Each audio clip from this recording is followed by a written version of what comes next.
स्वागत है दोस्तों। आज के मुख्य समाचार में आज देश और दुनिया से कई अहम और बड़ी खबर आ रही है। बात करेंगे हर खबर पर विस्तार से।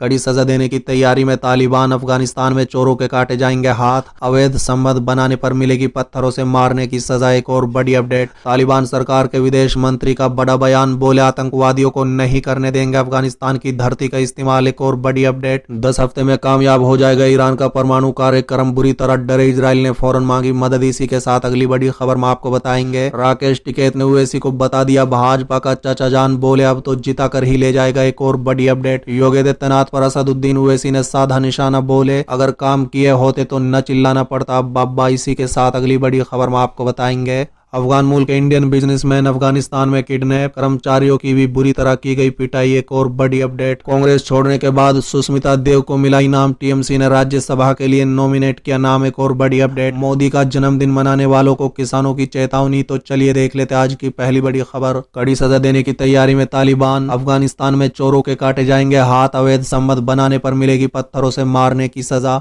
दरअसल दोस्तों अफगानिस्तान में सत्तारूढ़ तालिबान सरकार ने अपराधियों को कड़ी सजा देने की तैयारी की है। बता दें कि इस्लामिक अमीरात के अंतर्गत ऐसे कानूनी प्रावधान किए जा रहे हैं जिनमें चोरी करने पर हाथ काटने और अवैध संबंध बनाने वाले को पत्थर बरसाकर मारने की सजा मिलेगी। बता दें कि तालिबान के एक अधिकारी ने न्यूयॉर्क पोस्ट से कहा है कि उनका उद्देश्य इस्लाम की सेवा करना है, इसलिए एक अच्छाई और संदून मंत्रालय की जरूरत है। अफगानिस्तान के केंद्र क्षेत्र के लिए जिम्मेदार होने का दावा करने वाले मोहम्मद यूसुफ ने इस अमेरिकी अखबार से कहा है कि तालिबान शासन उल्लंघन करने वालों को इस्लामी नियमों के अनुसार सजा देगा। यूसुफ ने बताया है कि किसी हत्यारे यानी जिसने जानबूझकर अपराध किया हो उसे भी मार दिया जाएगा। यदि आरोपी ने जानबूझकर हत्या नहीं की है तो उसे निश्चित राशि अदा करने पर छोड़ा जा सकता है। चलिए अगली खबर। तालिबान सरकार के विदेश मंत्री का बड़ा बयान। बोले आतंकवादियों को नहीं करने देंगे अफगानिस्तान की धरती का इस्तेमाल। दरअसल दोस्तों अफगानिस्तान में नई तालिबान सरकार में विदेश मंत्री अमीर खान मुत्तकी ने कहा है कि सरकार आतंकवादियों को अन्य देशों पर हमला करने के लिए उसके क्षेत्र का इस्तेमाल करने से रोकेगी। बता दें कि मुत्तकी ने कहा है कि सरकार अपने वादों को लेकर प्रतिबद्ध है कि वो आतंकवादियों को अपने क्षेत्र का इस्तेमाल दूसरे देशों पर हमला करने के लिए कतई नहीं करने देगी। बता दें कि तालिबान द्वारा एक सप्ताह पहले अफगानिस्तान में अंतरिम सरकार का गठन करने के बाद अपने पहले संवाददाता सम्मेलन में मुत्तकी ने ये समय सीमा नहीं बताई है कि सरकार कितने समय तक रहेगी। यह सरकार में अन्य गुटों यानी अल्पसंख्यकों और महिलाओं को शामिल किया जाएगा या नहीं।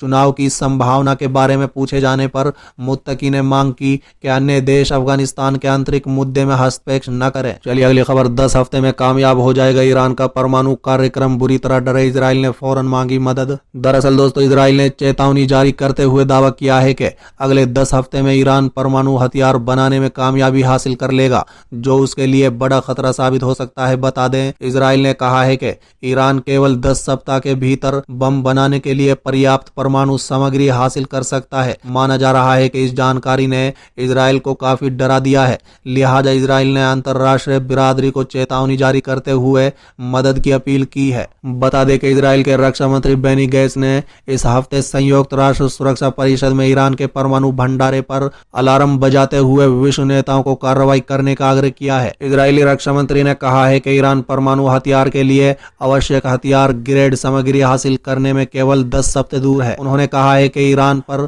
सख्त एक्शन लेने की जरूरत है। अब शब्द काफी नहीं होंगे। ईरान के खिलाफ कूटनीतिक, आर्थिक और यहाँ तक कि ईरान के खिलाफ सैन्य कार्रवाई तक करने का समय आ गया है। चलिए अगली खबर। राकेश टिकैत ने ओवैसी को बता दिया भाजपा का चाचा जान। बोले अब तो जिता कर ही ले जाएंगे। दरअसल दोस्तों भारतीय किसान यूनियन के नेता राकेश टिकैत ने कहा है कि बीजेपी को यूपी चुनाव में दिक्कत नहीं आने वाली है क्योंकि उनके चाचा जान यूपी में आ चुके हैं। टिकैत ने कहा है कि असदुद्दीन ओवैसी आ गए हैं, वो तो बीजेपी को जिताकर ही मानेंगे। टिकैत का ये बयान उस बयान के बाद आया है जिसमें सीएम योगी ने अब्बा जान शब्द का इस्तेमाल किया था। वहीं एमआईएम प्रमुख असदुद्दीन ओवैसी ने उत्तर प्रदेश विधानसभा चुनाव के बारे में पूछे जाने पर कहा है कि वो यूपी की 403 सीटों में से लगभग 100 सीटों पर उम्मीदवार उतारने की योजना बना रहे हैं। चलिए अगली खबर। योगी आदित्यनाथ पर असदुद्दीन ओवैसी ने कसा तंज। बोले अगर काम किए होते तो न चिल्लाना पड़ता अब्बा। दरअसल दोस्तों एआईएमआईएम के अध्यक्ष असदुद्दीन ओवैसी ने योगी आदित्यनाथ को अब्बा जान वाले बयान पर जमकर निशाना साधा है। उन्होंने योगी आदित्यनाथ के कामकाज पर भी सवाल उठाए हैं। बता दें असदुद्दीन ओवैसी ने सीएम योगी पर हमला बोलते हुए कहा है कि अगर उन्होंने काम किया होता तो अब्बा न चिल्लाना पड़ता। बता दें कि उत्तर प्रदेश में आने वाले विधानसभा चुनाव को लेकर असदुद्दीन ओवैसी इन दिनों यूपी की राजनीति में सेके नजर आ रहे हैं। ओवैसी ने योगी आदित्यनाथ सरकार के कामकाज पर सवाल उठाते हुए कहा है कि अगर काम किए होते तो अब्बा अब्बा चिल्लाना नहीं पड़ता। चलिए अगली खबर। कांग्रेस छोड़ने के बाद सुष्मिता देव को मिला इनाम, टीएमसी ने राज्यसभा के लिए नॉमिनेट किया नाम। दरअसल दोस्तों, तृणमूल कांग्रेस ने सुष्मिता देव को मंगलवार को राज्यसभा के लिए नामांकित किया है। बता दें कि वो हाल ही में कांग्रेस छोड़कर टीएमसी में शामिल हुई थी। टीएमसी ने खुद ट्वीट कर इस बात की जानकारी दी है।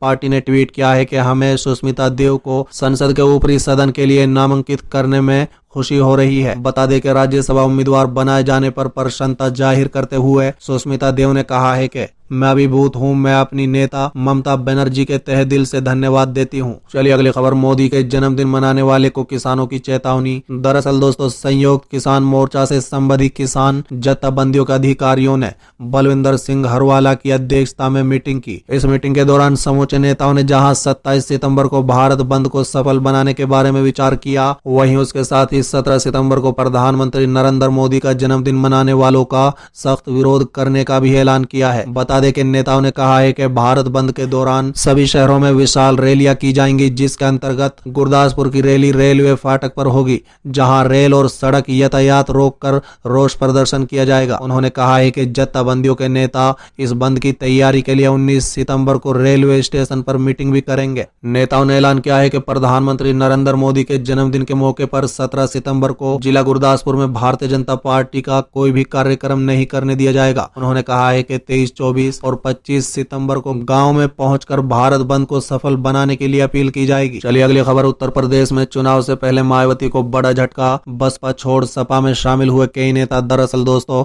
उत्तर प्रदेश में विधानसभा चुनाव से पहले नेताओं के दल बदलने की रिवायत शुरू हो गई है। मंगलवार को भाजपा और बसपा के कई नेता सपा में शामिल हो गए। बता दें कि मंगलवार को ईटा लोकसभा से बसपा के पूर्व प्रत्याशी इंजीनियर नूर मोहम्मद ने सपा की सदस्यता ले ली है। इसके अलावा और भी अन्य नेता सपा में शामिल हुए हैं। बता दें, सपा का दावा है कि 8 और भाजपाई विधायक सपा के संपर्क में है। वहीं पार्टी प्रमुख अखिलेश यादव ने कहा है कि झूठ बोलने की वजह से भाजपा के विरोध का सामना करना पड़ रहा है। उन्होंने कहा है कि पश्चिम यूपी में भाजपा विधायकों का बहिष्कार होने लगा है, इसलिए वो दूसरा रास्ता तलाशने में लगे हैं। साथ ही उन्होंने कहा है कि लोगों का भरोसा समाजवादी पार्टी पर है, इसलिए उनके नेता भी इधर का रुख कर रहे हैं। चलिए अगली खबर। सुप्रीम कोर्ट के निर्देश के बाद सिंगू बॉर्डर पर एक तरफ से सड़क खाली करने के लिए तैयार हुए किसान। दरअसल दोस्तों, देश की राजधानी दिल्ली के सिंगू बॉर्डर पर बीते लगभग 9 महीने से आंदोलन पर बैठे किसान अब सीधे तौर पर पीछे हटने को तैयार दिख रहे हैं। बता दें कि वह प्रशासन की ओर से की गई अपील के बाद नेशनल हाईवे 44 को एक ओर से खाली करने को तैयार हो गए हैं।